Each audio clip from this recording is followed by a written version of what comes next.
warahmatullahi wabarakatuh. Pada kesempatan kali ini, saya ingin menjelaskan mengenai mata kuliah Perencanaan Pertanian Industrial dengan dosen pengampu Bapak Rendra Suprobo Aji, SBMT CAP. Pada pembahasan kali ini, saya akan membahas mengenai isu permasalahan pertanian.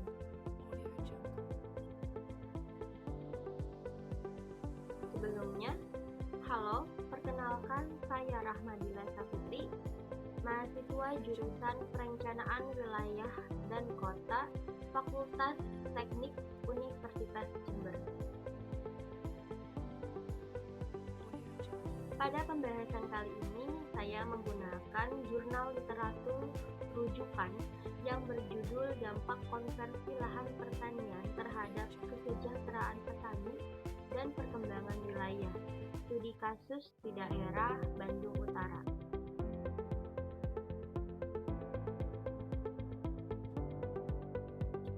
Seperti yang sudah saya sebutkan tadi, saya mengambil jurnal literatur dengan judul Dampak Konversi Lahan Pertanian Terhadap Kesejahteraan Petani dan Perkembangan Wilayah, Studi Kasus Daerah Bandung Utara. Yang pertama ada isu permasalahan. Perkembangan Kabupaten Bandung yang cukup pesat membawa implikasi terjadinya konversi lahan pertanian yang cukup tinggi.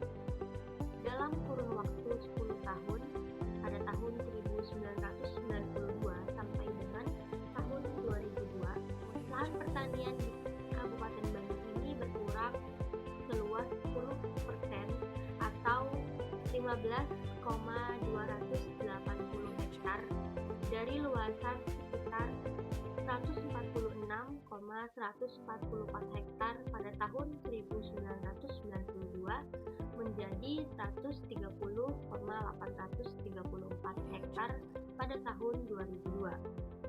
Turunnya luas lahan pertanian ini diikuti oleh penurunan produksi padi yang cukup besar, yaitu seberat 194,196 ton atau 24% dari produksi 804,659 ton pada tahun 1992 menjadi 610,499 ton pada tahun 2002. Nah, selain itu juga dalam kurun waktu yang sama, pangsa sektor pertanian terhadap PDRB di kabupaten tersebut cenderung terus menurun. Hal ini diperkirakan adanya kaitannya dengan konsumsi lahan pertanian.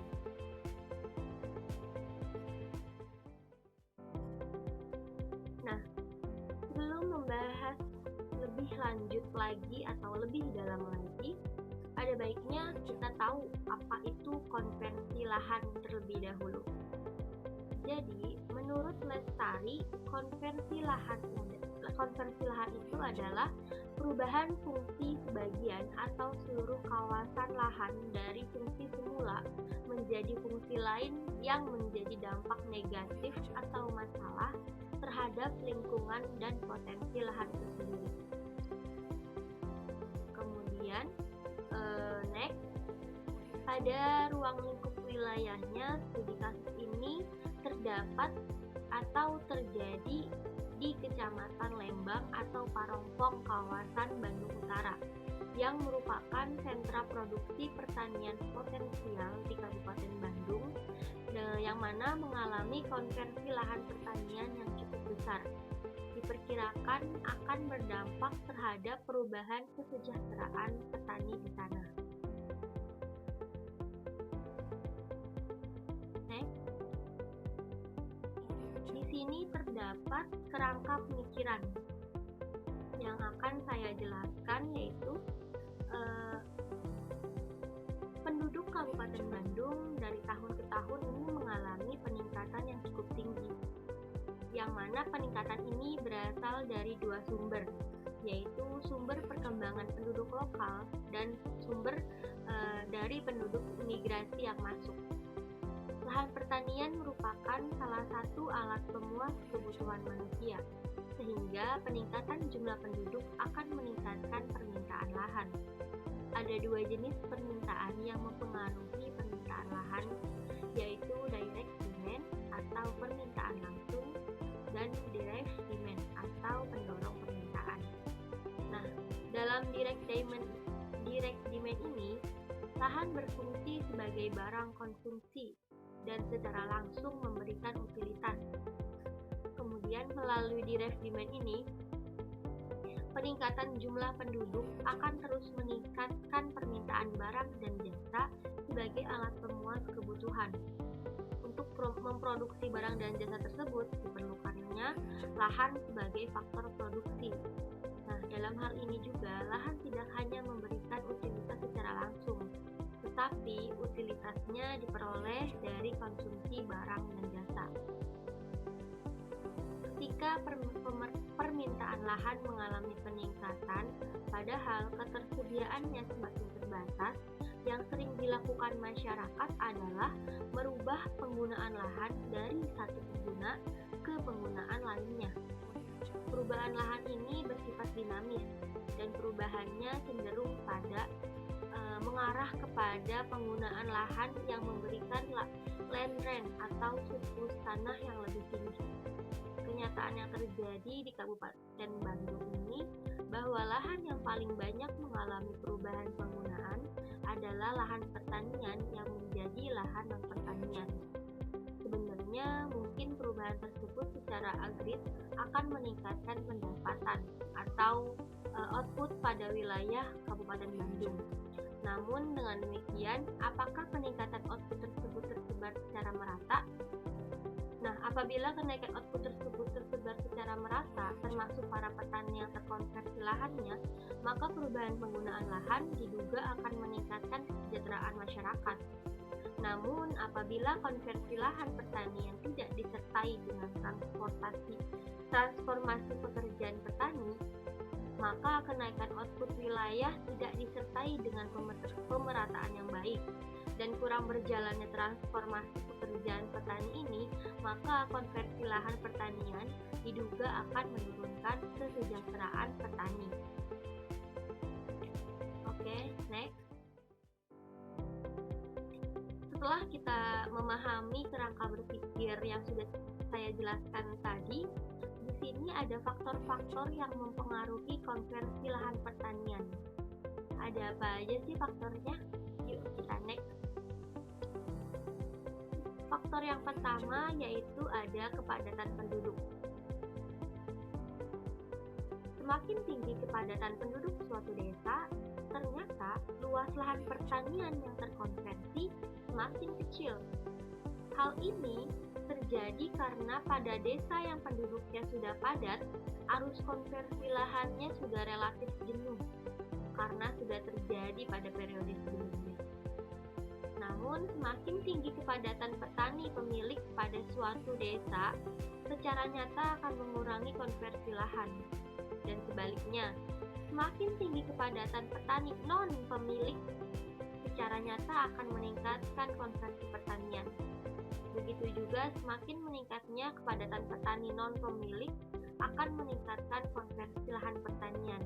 Dan semakin tinggi peningkatan luas lahan guntai pada suatu desa akan meningkatkan konversi lahan pertanian. Kemudian faktor yang kedua ada kemiskinan. Semakin tinggi peningkatan jumlah orang miskin dalam suatu desa, maka semakin besar konversi lahan pertanian. Biasanya, pada keluarga miskin ini, desakan ekonomi untuk memenuhi kebutuhan hidup sehari-hari akan semakin terlihat. Pada kondisi puncaknya, keluarga tersebut akan mengorbankan sesuatu, sekalipun aset yang paling berharga. Nah, untuk itu salah satu aset keluarga yang cukup bernilai dan mudah untuk dijual pada lokasi penelitian tersebut adalah lahan. Dengan demikian, fenomena yang terjadi di lokasi penelitian adalah Lahan pertanian yang dimiliki oleh keluarga miskin itu berpeluang jauh lebih besar untuk dijual. Yang kemudian ketika dijual oleh pemilik barunya ini akan dijadikan atau akan dialihkan fungsinya kepada non pertanian. Kemudian yang faktor terakhir ada lokasi. Semakin jauh jarak desa dengan kota kecamatan, semakin besar konversi lahan pertanian yang terjadi. Mengapa demikian? Hal ini karena banyak villa atau bangunan yang lainnya yang mengkonversikan lahan pertanian dan sengaja memilih tempat yang relatif jauh dari pusat perkotaan. Why? Dengan alasan untuk mendapatkan udara segar dan pemandangan yang indah, konversi lahan ini bisa terjadi. Selain itu juga pada kurun waktu 1992 sampai dengan 2002, konversi lahan pertanian di sekitar kota kecamatan sudah relatif jenuh. Next, selanjutnya ada pengaruh konversi lahan pertanian terhadap kesejahteraan petani.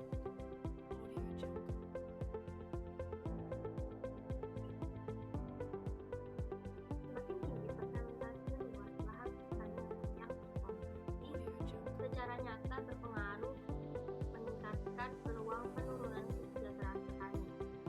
Konversi lahan pertanian yang terjadi umumnya diawali dengan penjualan lahan. Dalam jangka pendek, mungkin hasil uang penjualan tersebut akan meningkatkan kesejahteraan petani. Tetapi karena pada umumnya sebagian besar uang hasil penjualan tersebut dibelanjakan untuk aset non-produktif seperti membuat atau merehabilitasi rumah dan membeli kendaraan, maka pertanian sebagai sumber mata pencaharian utama akan semakin sempit, yang mana dalam jangka panjang akan semakin menurunkan skala usaha. Nah, perubahan-perubahan sosial ekonomi yang cenderung menurunkan kesejahteraan petani tersebut bertitik tolak dari proses konversi lahan pertanian yang kurang seiring dengan rencana tata ruang. Akibat dari kurang tegasnya implementasi rencana tata ruang itu sendiri, hal ini terbukti dengan masih banyaknya villa yang berdiri pada lahan pertanian produktif serta pada lahan-lahan yang seharusnya dikonservasi. Selain itu juga dalam RUTR Kecamatan Lembang belum memuat tata ruang pertanian secara khusus, sehingga kawasan budidaya pertanian tidak mempunyai perlindungan hukum yang lebih tegas, sehingga masih mudah untuk dikonversikan lahannya.